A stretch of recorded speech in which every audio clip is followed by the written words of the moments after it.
Hello everyone, मैं अंकुर अबेले आप सभी का स्वागत करता हूं आपके अपने channel magnet brains Hindi medium पर। एक ऐसा प्लेटफॉर्म जहां पर आपको मिलती है निःशुल्क शिक्षा, वो भी क्वालिटी कंटेंट और बेस्ट फैकल्टीज के साथ।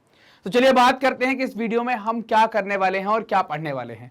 तो इस वीडियो के अंदर हम दो टॉपिक पढ़ने वाले हैं, भारतीय मरुस्थल और तटीय मैदान। इन दो के बारे में हम पढ़ेंगे।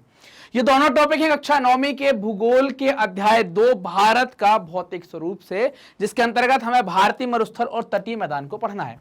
इसके पहले हम क्या पढ़ चुके हैं? तो इसके पहले हमने पढ़ाई कर ली है उत्तर के मैदान के बारे में, हमने पढ़ाई कर ली है हिमालय के बारे में, हिमालय के वर्गीकरण को भी हमने देख लिया है। तो ये सब हम वहां पर पढ़ चुके हैं।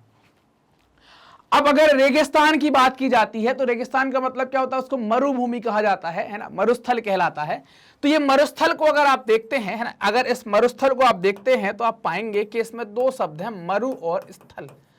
स्थल का मतलब होता है जगह और मरु का मतलब होता है जो बेकार या मरा हुआ है। तो इनसे मिलकर शब्द बनता है, इसको मरुस्थल कहते हैं। हम रेगिस्तान के नाम से भी जानते हैं।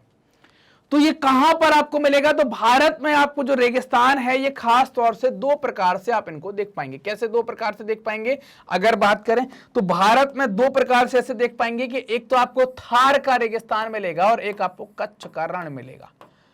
दो जगह की मरुभूमि आपको बड़े स्तर पर देखने को मिलेगी, जो एक राजस्थान में होगी और एक गुजरात में। हम खास तौर से थार के बारे में ही बात कर रहे हैं, राजस्थान वाले के बारे में ही बात कर रहे हैं। तो अगर इसकी स्थिति आप देखें तो यहां पर हमने अरावली पर्वत पर बात करी हुई थी, हमने पढ़ा हुआ था अरावली पर्वत जो गुजरात के पालमपुर से स्टार्ट होकर दिल्ली के मजनू के टीला तक जा रहा था। इसको हम क्या कह रहे थे? ये अरावली था। क्या था? अरावली था। तो ये अरावली जो है, अरावली के वेस्ट साइड में अगर यहां पर मैं इसे लगा दूं तो ये नॉर्थ हो जाएगा, ये वेस्ट हो जाएगा, ये साउथ हो जाएगा और ये ईस्ट हो जाएगा। और अगर मैं यहां पर लगा देता हूं तो इसके क्या हो जाएगा? अरावली के वेस्ट साइड में आपको क्या देखने को मिलेगा? अरावली के वेस्ट में आपको एक मरुस्थल देखने को मिलेगा जिसको आप थार का मरुस्थल कहते हैं। तो अगर मैं बात करूं यहां पर तो आप कौन से मरुस्थल की बात कर रहे हैं? ये थार का मरुस्थल आप देख पा रहे हैं यहां पर अरावली के वेस्ट साइड में। यह बालू के टिब्बों से ढका हुआ है, मतलब बालू के टीलों से ढका हुआ एक क्षेत्र है। और इस क्षेत्र में आपको वनस्पति कम देखने को मिलेगी। और यहां पर वर्षा, अगर मैं प्रतिवर्ष वर्षा की बात करूं तो बहुत कम है, 150 मिलीमीटर। 150 मिलीमीटर से भी कम है। वर्षा का मतलब क्या है? कि आपको जल मिलेगा। जब जल नहीं है तो फिर जलवायु नम नहीं होगी, और जल नहीं है तो जलवायु क्या होगी? शुष्क होगी। शुष्क होगी तो फिर वहां पर जब नमी नहीं होगी तो ना तो प्राणी होंगे ना पादप होंगे, मतलब वहां पर वनस्पति आपको कम देखने को मिलेगी, चूंकि जल का अभाव है। और कहते भी हैं कि जल ही जीवन है, जल के बिना कुछ संभव नहीं है। इस कारण से आपको यहां पर वनस्पति बहुत कम देखने को मिलेगी, कम वनस्पतियां आप यहां पर पाएंगे। वर्षा ऋतु में ही कुछ सरिताएं आप देखते हैं। सरिताएं क्या कहलाती हैं? नदियों के जो छोटे स्वरूप होते हैं, नदियों के जो छोटे स्वरूप होते हैं, धाराएं होती हैं, उनको सरिताएं कहा जाता है। इस प्रकार से जो आप देख पा रहे हैं ये सरिताएं हैं। सरिताएं दिखती हैं, लेकिन उसके बाद वो उसी के रेगिस्तान में विलुप्त हो जाती हैं, क्योंकि उनमें इतना पानी नहीं होता कि साल भर चल सके। ना ही इतना पानी होता है कि एक बार में पानी इकट्ठा किया और उनको लेकर जाकर जाएं और कहां पहुंच जाएं? समुद्र तक पहुंच जाएं। इतना जल भी वहां पर नहीं होता है। वहां की एक ही बड़ी नदी है जिसको आप क्या कहते हैं? लूनी, है ना। एक ही बड़ी नदी है जिसको आप क्या कहते हैं? लूनी, जो इस क्षेत्र की सबसे बड़ी नदियों में से एक है। कुछ आपको आकृतियां मिलेंगी, कुछ स्थलाकृतियां रेगिस्तान में मिलेंगी जो रेत के द्वारा बनाई जाती है, जिनमें एक है बरखान या बरकान। बरखान या बरकान एक ही चीज है। तो बरखान क्या है? अर्धचंद्राकार बालू का टीला होता है। क्या होता है? अर्धचंद्राकार बालू का टीला होता है। तो ये बालू का टीला आपको कहां मिलेगा? अगर आप देख पा रहे होंगे तो ये बालू का टीला अर्धचंद्राकार यहां पर देख पा रहे होंगे। ये बालू के टीले अर्धचंद्राकार देख पा रहे हैं, इनको क्या कहते हैं? ये सब बरखान कहलाते हैं या बरकान कहलाते हैं। कुछ लंबवत टीले भी होंगे जो आपको कहां मिलेंगे? भारत पाकिस्तान की सीमा पर आप इनको देख पाएंगे। जैसलमेर जाएंगे तो आपको बरखान समूह जो है वो सर्वाधिक देखने को मिलेगा, है ना। जैसलमेर में आपको ये बरखान जो है वो ज्यादा देखने को मिलेंगे, इनकी अधिकता आप वहां पर पाएंगे क्योंकि ये पर्याप्त मात्रा में वहां होंगे।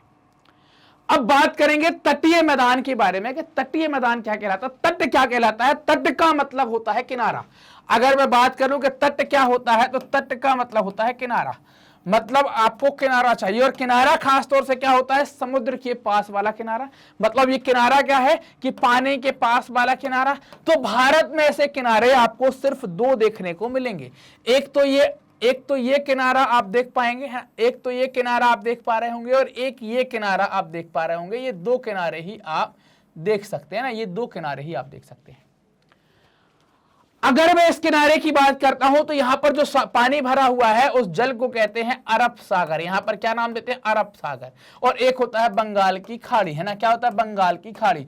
तो एक किनारा हो गया अरब सागर वाला और एक किनारा हो गया बंगाल की खाड़ी वाला। अब अगर इसे दिशाओं के आधार पर मैं बांट देता हूं, अगर इसे दिशाओं के आधार पर बांट दूं कि इसमें अगर ये मैं ऐसा कुछ लगा दूं, नॉर्थ, साउथ, ईस्ट और वेस्ट, तो ये वाला जो पूरा हो जाएगा, है ना? अगर इसको मैं और नीचे ले आता हूं, अगर आप कहें तो इसको मैं और नीचे ले आता हूं, है ना?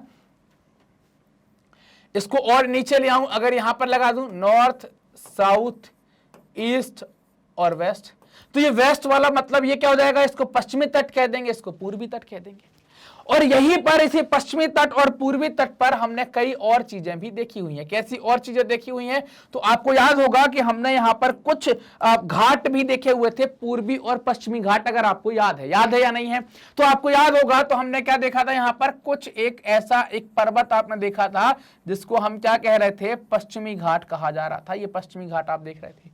और एक पर्वत हमने कहां देखा था? उस तरफ, याद है कि नहीं? किस तरफ? बंगाल की खाड़ी की तरफ की बात कर रहे हैं। तो यहां पर आपने एक पर्वत देखा हुआ था जिसको आप कह रहे थे पूर्वी घाट, और जो बीच बीच में काट दिया गया है नदियों के द्वारा, है ना? जिसे बीच बीच में नदियों के द्वारा काट दिया गया है, बीच बीच में नदियों के द्वारा काट दिया गया है।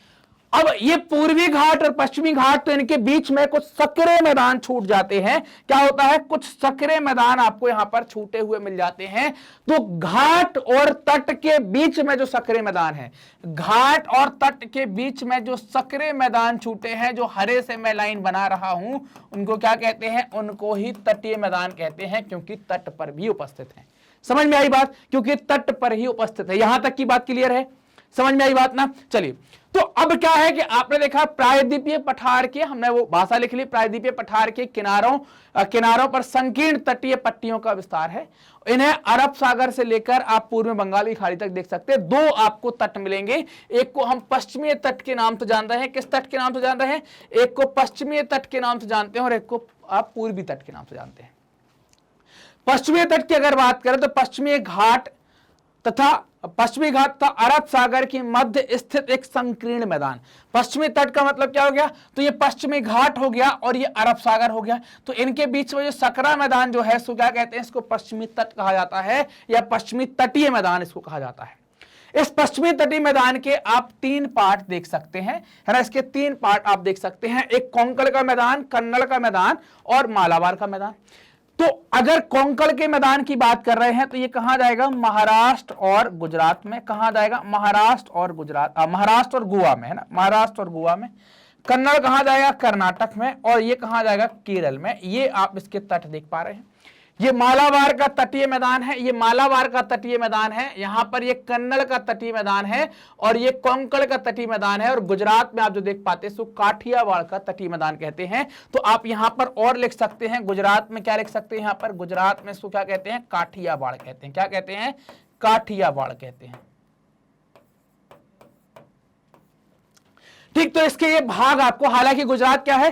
तटीय रेखा भी है। इसको कई सारी जगह पर आप ये देखेंगे कि कई सारी जगह क्लासिफिकेशन में मिलता नहीं है। जैसे आप एनसीईआरटी में देखें तो ये तीन ही भाग बताए गए हैं, जिनमें एक उत्तर, एक मध्य और एक दक्षिण वाली बात यहां पर की गई है। अब बात आती है कि पूर्वी तट क्या है। तो वैसे ही बात कि पूर्वी घाट और बंगाल की खाड़ी के बीच में जो सकरा मैदान है, उसको क्या कहते हैं? वो सकरा मैदान कहलाता है पूर्वी तट। अगर इसकी बात की जा रही है तो ये पूर्वी तट कहलाता है। इसके दो भाग आप मोटे तौर पर देख सकते हैं ना। क्या हो गया? ये बंगाल की खाड़ी है ना, ये बंगाल की खाड़ी और आप पूर्वी तट के बीच में जो मैदान फैला है, सकरा मैदान, उसको पूर्वी तट कहते हैं। या पूर्वी घाट के बीच में जो मैदान फैला है वो पूर्वी तट कहलाता है। इसके दो भाग आप देख पा रहे हैं, एक भाग को उत्तरी सरकार कहते हैं और एक को कोरोमंडल कहते हैं। क्या कहलाता है? एक उत्तरी सरकार कहलाएगा और एक को कोरोमंडल कहेंगे। उत्तरी सरकार आप देख पा रहे हैं, सरकार या शिकार ये वाला, और ये वाला पार्ट है कोरोमंडल। इसके अलावा अगर आप थोड़ी सी क्लासिफिकेशन और देखें तो उड़ीसा में इसी को कहते हैं उत्कल तट, और आंध्रा में कहलाता है आंध्र तट, और नीचे कहलाता है साउथ तट। मतलब अगर आप ये उत्तरी सरकार की बात करते हैं तो उत्तरी सरकार में आपको दो पार्ट और देखने को मिल सकते हैं। इसके दो नाम और होते हैं, एक होता है उत्कल और दूसरा होता है आंध्रा। ये उत्तरी सरकार के। कोरोमंडल तट तो तमिलनाडु पर होता ही है, तो ये साउथ में। तो इसके भी दो भाग हैं। अगर आप चाहें तो उत्तरी सरकार के दो भागों की बात कर सकते हैं, तो टोटल तीन भाग हो जाएंगे। अब ये जो तट है यहां पर अगर देखें तो कई सारी आपको खाड़ियां या डेल्टा देखने को मिलेंगे, क्योंकि पश्चिमी घाट से बड़ी बड़ी नदियां आई हैं। जैसे महानदी की बात मैं करता हूं, जैसे गोदावरी की बात करते हैं, कृष्णा की बात करते हैं, कावेरी की बात करते हैं। ये नदियां सब वहां से आती हैं, बड़ी लंबी दूरी तय कर आती हैं और इन्हें पूर्व में अपना डेल्टा बनाया हुआ है। चिल्का झील जो है वो पूर्वीय तट पर स्थित एक महत्वपूर्ण भूलक्षण है और खारे पानी की भारत की सबसे बड़ी झील है। ये झील जो है इसको क्या कहते हैं, ये झील है। और कौन सी झील है, ये चिल्का झील है। कैसी है, चिल्का झील है। भारत की सबसे बड़ी खारे पानी की झील भी इसको कहा जाता है। ये लेगून टाइप की झील है या अनूप टाइप की झील होती है। ये उस प्रकार की झील आपको यहां पर देखने को मिलेगी।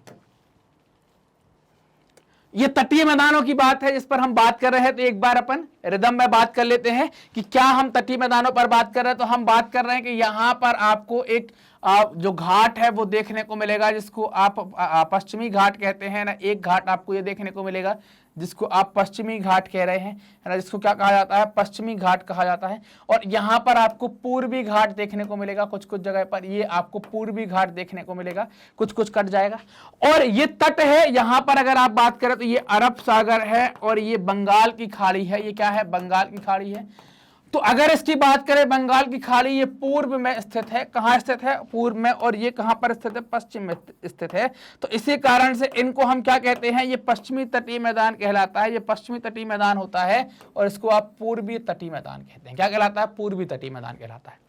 कहां से कहां तक का मैदान हो जाएगा, तो बात की जाए तो ये मैदान का मतलब ये हो गया कि जो ये हरा हरा दिख रहा है ये सब क्या है, ये पश्चिमी तटीय मैदान की बात हो रही है। ये जो हरा हरा दिख रहा है ये सब पूर्वी तटीय मैदान की बात हो रही है, पूर्वी तटीय मैदान है। अगर पश्चिमी तटीय मैदान को देखें तो इसके तीन भाग आप देख सकते हैं। उत्तरी भाग को ये क्या कहते हैं, उत्तरी भाग को, है ना, उत्तरी भाग को क्या कहेंगे, कोंकण। फिर उसके बाद मिलेगा कन्नड़, फिर उसके बाद मिलेगा मालाबार। अगर आप पूर्वी तटीय मैदान की बात करते हैं, दो पार्ट मिलेंगे, उत्तरी सरकार और कोरोमंडल तट। उत्तरी सरकार के दो भाग और देख सकते हैं, उत्कल और आंध्रा तटीय मैदान। तो ये आपके तटीय मैदान थे जो समुद्र के किनारे किनारे सक्रिय बेल्ट में फैले हुए हैं। तो हमने यहां पर मरुस्थल और तटीय मैदानों के बारे में बात कर ली। मैग्नेट ब्रेन्स अपनी हाई क्वालिटी एजुकेशन साथ ही साथ निःशुल्क शिक्षा के लिए भी जाना जाता है। मतलब आपको यहाँ पर क्वालिटी कंटेंट के लिए किसी प्रकार का कोई खर्चा नहीं करना है। सभी वीडियोस आपको मिलेंगे हमारे ऑफिशियल यूट्यूब चैनल पर, वेबसाइट पर, एप्लीकेशन पर 100% फ्री। आप हमसे कनेक्ट कर सकते हैं यूट्यूब, फेसबुक, इंस्टाग्राम और टेलीग्राम के माध्यम से। ये वीडियो आप देख रहे हैं मैग्नेट ब्रेन्स के Hindi channel magnet brains Hindi medium पर, तो चैनल को सब्सक्राइब करें, वीडियो को लाइक करें, अपने दोस्तों के साथ जमकर शेयर करें। धन्यवाद।